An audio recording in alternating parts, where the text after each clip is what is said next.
நீங்கள் பார்த்துக் கொண்டிருப்பது உங்கள் விஜய்.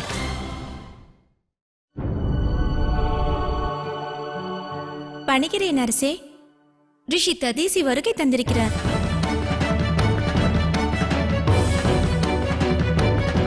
ரிஷி ததீசி, நான் கூறினேன் அல்லவா, என்னுடைய மனதிற்கு பகவான் விஷ்ணுதான் உனக்கு வழிகாட்டுவதற்காக ரிஷியை அனுப்பி வைத்திருக்கிறார் என்று தோன்றுகிறது. செல் மகளே, அவரை சென்று வரவேற்பாயாக. செல்.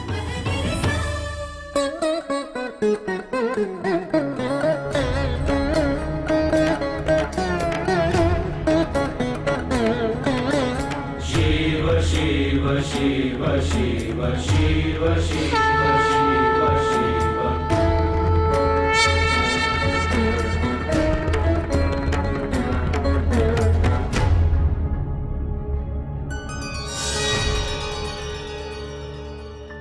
ஏன் இந்த ஆழ்ந்த சிந்தனை சுவாமி? தேவி பார்வதி குறித்த சிந்தனையில் ஆழ்ந்திருந்தேன். தேவி ஆதிசக்தி தேவி பார்வதியின் ரூபத்தில் எண்ணற்ற சங்கடங்களையும் வேதனைகளையும் சகிக்க வேண்டியுள்ளது. அக்காரணத்தினால் அவர்கள் மனதில், அவர்கள் வாழ்வில் சஞ்சலமானது ஜனித்துள்ளது. வேதனையான விஷயமாயிற்றே சுவாமி. நான் ரிஷி ததீசியை தேவி பார்வதிக்கு உதவத்தான் அனுப்பி வைத்தேன். தேவியை ஈசனோடு சந்திக்க வைக்கும் முயற்சியை அவர் மேற்கொள்வார். இந்த மேலான பணியில் ரிஷி ததீசி வெற்றி பெற வேண்டும் என்பதே என் எண்ணம். ஆனால் என்ன ஸ்ரீஹரியே? அதில் ஒரு சங்கடம் உள்ளது. அவர் வார்த்தையை தேவி புரிந்து கொள்ள இயலவில்லை எனில்? அதன் காரணம் என்ன சுவாமி? ஏனெனில் தேவி பார்வதியின் உள்ளத்தில் ஆர்வம் என்னும் உணர்வு இன்னும் எழவில்லை.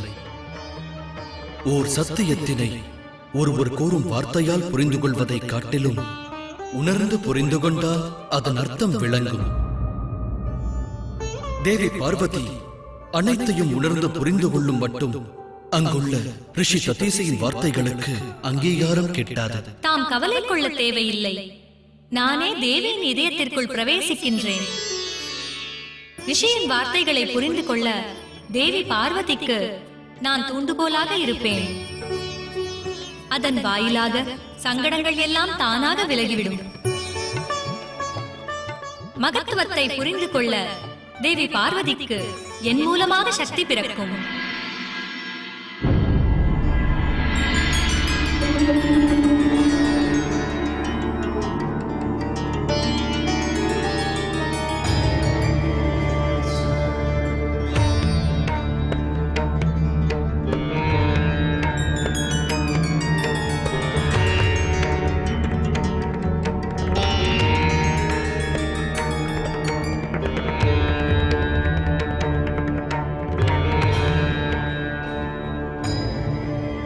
என் சரணங்களை ஸ்பரிசித்து என்னை ஓர் பாவியாக்கி விடாதீர்கள் மாதா. தாம் நலமாக உள்ளீர்களா? சற்று முன்வரை சஞ்சலம் இருந்தது. ஆனால் தம்மை கண்ட நேரம் முதல் எனது மனதில் சஞ்சலம் விலகிவிடும் என்று தோன்றியது. கவலை வேண்டாம் தாயே, நன்மையே பிறக்கும். தம் நலன் கருதியே நான் இவ்விடம் வந்தேன். என் மனதில் நான் தம்மை ஒரு மகிமை வாய்ந்தவராகவே எண்ணுகிறேன் ரிஷிகளே. எப்பொழுது எனக்கு சங்கட நிலை ஏற்பட்டாலும், சங்கடங்கள் தோன்றினாலும் தாம் என்னை ரட்சிக்க ஓடோடி வந்து விடுவீர்கள். உதாரணத்திற்கு, இது என் வாழ்வில் ஒரு கடினமான நாளாகும். இப்பொழுதும் தாம் எனக்கு உதவி செய்ய ஓடோடி வந்தீர்கள். தமக்கு உதவி செய்வதை நான் என்றும் எனது பாக்கியமாகவே கருதுவேன். ஆனால் இன்று நான் என்னுடைய எண்ணப்படி இவ்விடத்திற்கு வரவில்லை. பகவான் விஷ்ணுதான் என்னை இங்கு அனுப்பி வைத்தார். தமக்கிருக்கும் சஞ்சலத்தை என்னிடம் கூறுங்கள். என்னால் முடிந்தவரை அந்த சஞ்சலத்தை போக்க நான் முயற்சி செய்வேன். சஞ்சலம் ஒன்றுதான் ரிஷிகளே. எவ்வழியில் நான் செல்கிறேனோ அவ்வழி எனக்கு உகந்ததுதானா என்று என்னால் அறிந்து ஒரு முடிவெடுக்க இயலவில்லை. தாம் எப்பொழுதும் ஒன்று கூறுவீர்கள் அல்லவா, நான் மகாதேவரை விவாகம் செய்ய பிறந்தவள் என்று கூறுவீர்கள். அப்படி இருக்க ஏன் எனது மனதில் இப்படிப்பட்ட சஞ்சலங்கள் தோன்றுகிறது? ஈசன் என்னை அங்கீகரிப்பாரா என்ற சந்தேகங்கள் ஏன் என் இதயத்தில் அடிக்கடி தோன்றுகின்றன? நான் சர்வேஸ்வரனுக்கு ஏற்றவள் இல்லையா?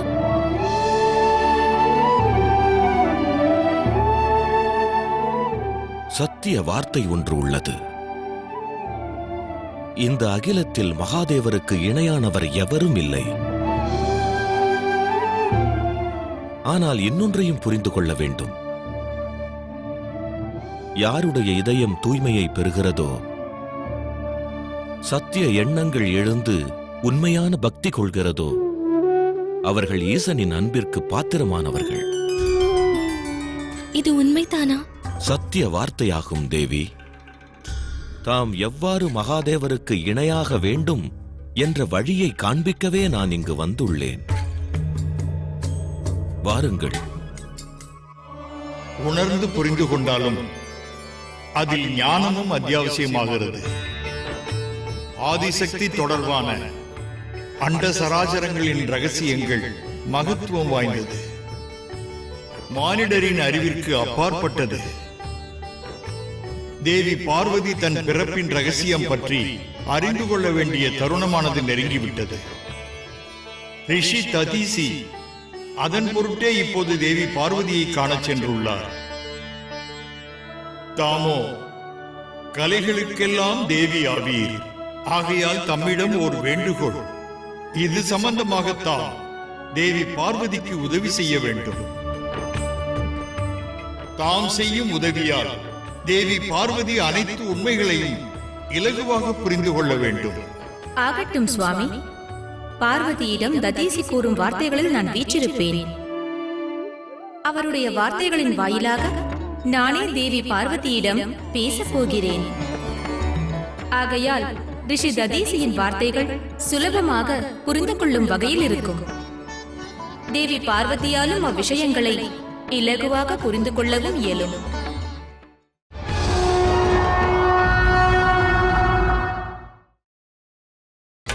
நீங்கள் பார்த்துக் கொண்டிருப்பது உங்கள் விஜய்.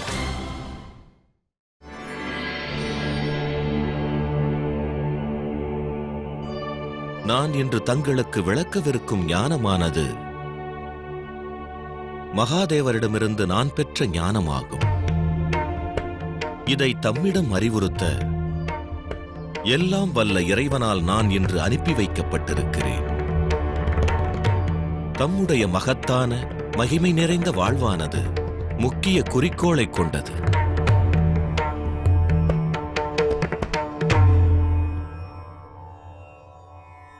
தேவி, தாமே ஆதிசக்தி ஆவீர்கள்.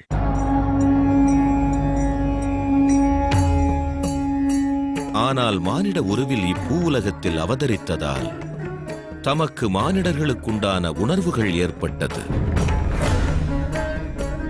ஆகையால்தான் பயம், சஞ்சலம் தங்களுக்கு தோன்றுகிறது. ஆனால் உயிர்கள் அனைத்தும் அப்பரபிரம்மத்தை சென்றடைய வேண்டியது. இப்போது தம் மனதை வியாபித்திருக்கும் பயத்தையும் சஞ்சலத்தையும் விலக்கி வைத்து சிவமந்திரம் உச்சரிக்க தீவினை மாளுமென்ற உறுதியான எண்ணம் கொண்டார். செல்ல வேண்டிய மார்க்கத்தை தாமே அறிவீர்கள். அதோடு சிவமயத்தில் உள்ள ஆனந்தத்தையும் உணர்வீர்கள். ஏனெனில் மகாதேவர் சாட்சாத் பரபிரம்மமாவார். இருப்பினும் ஒரு சந்தேகம். இந்த சஞ்சலத்தினை போக்கிட வேறு உபாயம் இருக்கிறதா?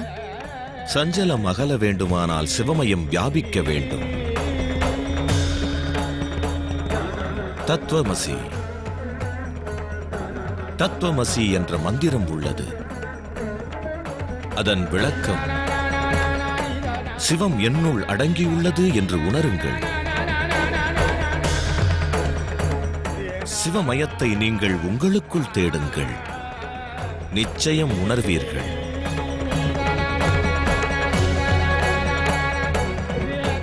மனிதனுடைய ஆத்மா புனிதமடையும் மார்க்கத்தை அடைய வேண்டுமெனில் மானிட மனமானது தன் அகத்தில் அடங்கியுள்ள ஆசைகள் அனைத்தையும் துறக்க வேண்டியதே இறுதியானது.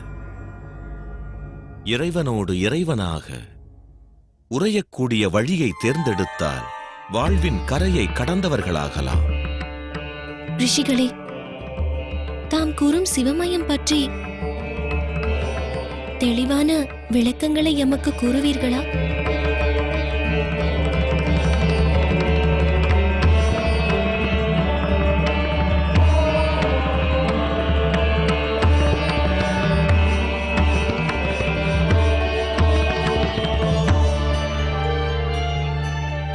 தற்சமயம் அனைவர் மனதிலும் ஓர் எண்ணம் மட்டுமே உதித்துக் கொண்டிருக்கிறது.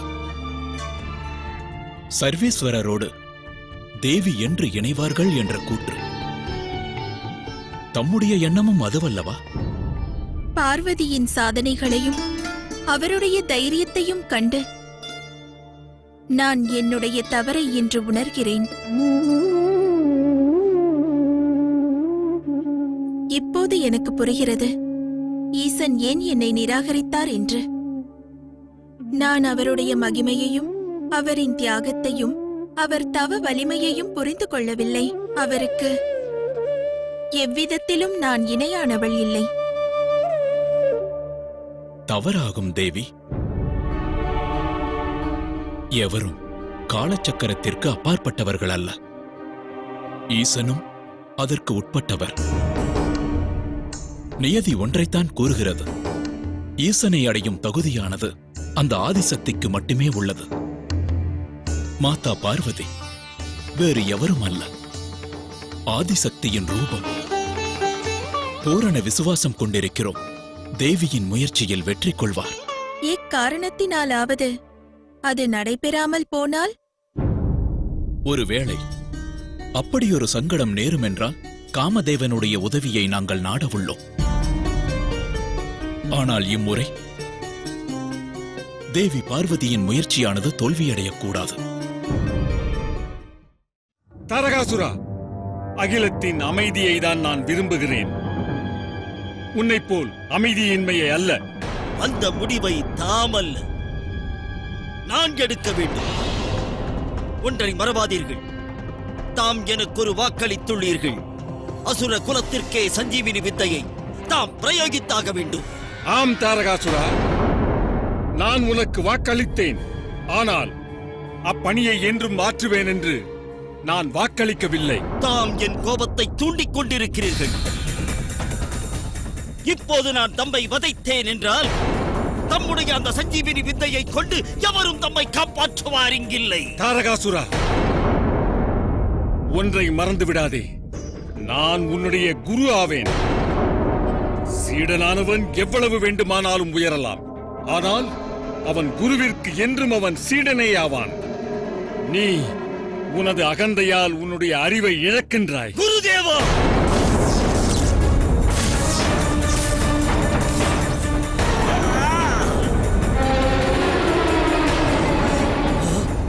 எவரை குருவாக ஏற்றாயோ அவரையே அழிக்கும் எண்ணம் உன் மனதில் எவ்வாறு தோன்றியது? இதுவே அதற்கான பலன்.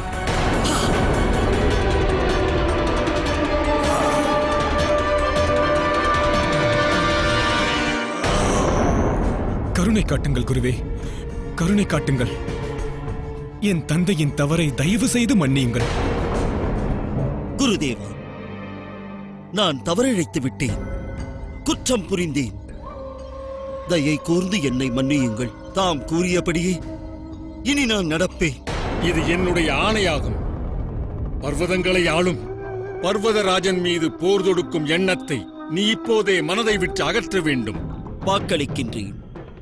இனி எப்போதும் பர்வதராஜன் மீது போர் தொடுக்க எண்ணம் கொள்ள மாட்டேன். ஆனால் குருதேவா, என்னை இந்த வியூகத்திலிருந்து விடுவியுங்கள்.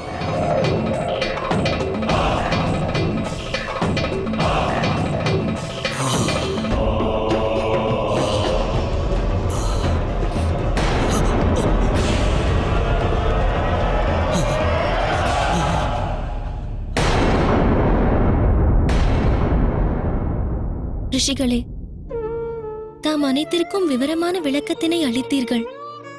இருப்பினும் எனது இதயத்தில் சஞ்சலமானது இன்னும் பரிபூரணமாக விலகவில்லையோ என்று தோன்றுகிறது. சஞ்சலத்திற்கு இடமளிக்காதீர்கள் தேவி.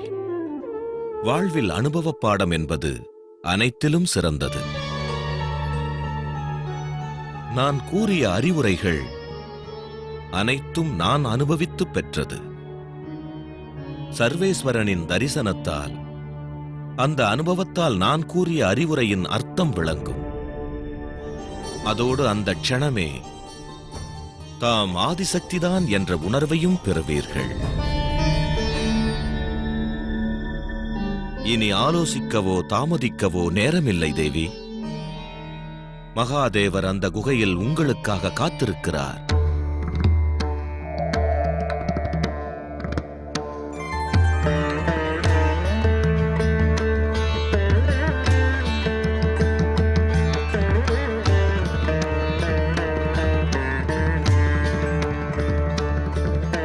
சிந்தையில் சிவத்தை நிறுத்தினால் ஒருவர் இதயத்தில் நிந்தனைக்கு இடமெங்கே?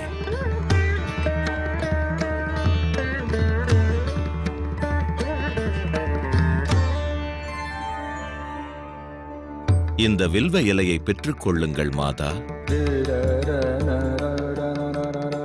இதில் அடங்கியுள்ள அற்புதமான சக்தி தமக்காக அந்த குகையின் வாயிலை திறக்கும்.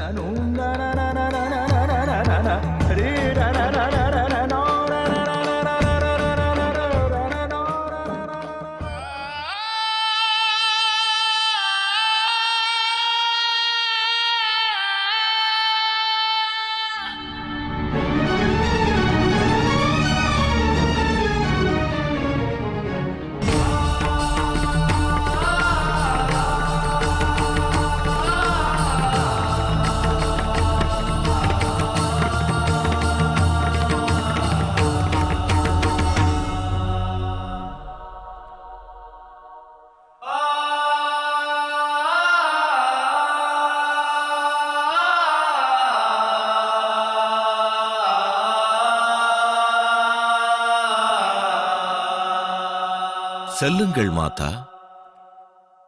அண்ட சராசரங்கள் அனைத்தும் தாம் சிவனோடு இணைவதற்காக காத்திருக்கிறது.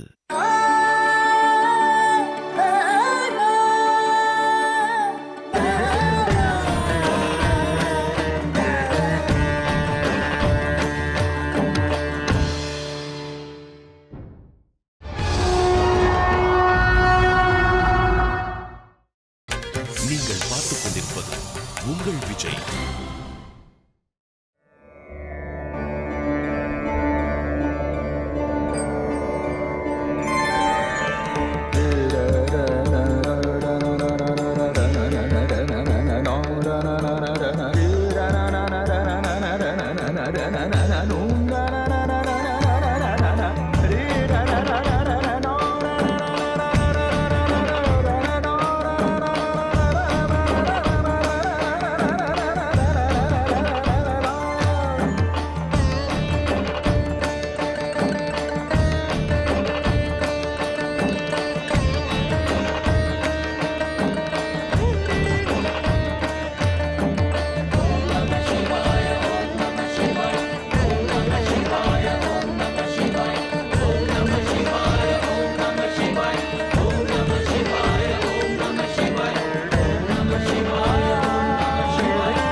இறைவன் என்றும் ஏன் கல்லுக்குள் வீற்றிருக்கிறார் முனிவரே? இறைவன் எங்கும் வியாபித்தவர். இதை கல்லாகவும் இறைவனாகவும் காண்பது அவரவர் பார்வையில் உள்ளது. அதற்கு சில நிலைகளை கடக்க வேண்டும். கல்லுக்குள் இருக்கும் இறைவனை காண வேண்டும் என்றால் என்ன செய்ய வேண்டும் முனிவரே? மனம் இறைவனை எண்ணும் போது அவ்வழியை அது தேடுகின்றது. அந்நிலையை அடைய வேண்டுமென்றால் அதற்கு அமைதியான ஒரு வழி மட்டுமே உள்ளது. முக்தியை அடைய பக்தியே வழி. அம்மார்க்கத்தை எவ்வாறு தேர்ந்தெடுப்பது? சரணாகதி. அகிலத்தின் அனைத்து ஜீவன்களும் சரணாகதி அடைந்தால் இறைவனை அடையலாம்.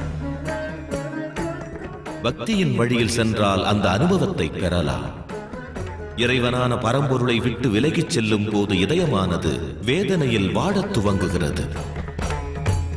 அப்போது அது அந்த வேதனையை போக்க ஓர் நல்வழியை தேடுகிறது.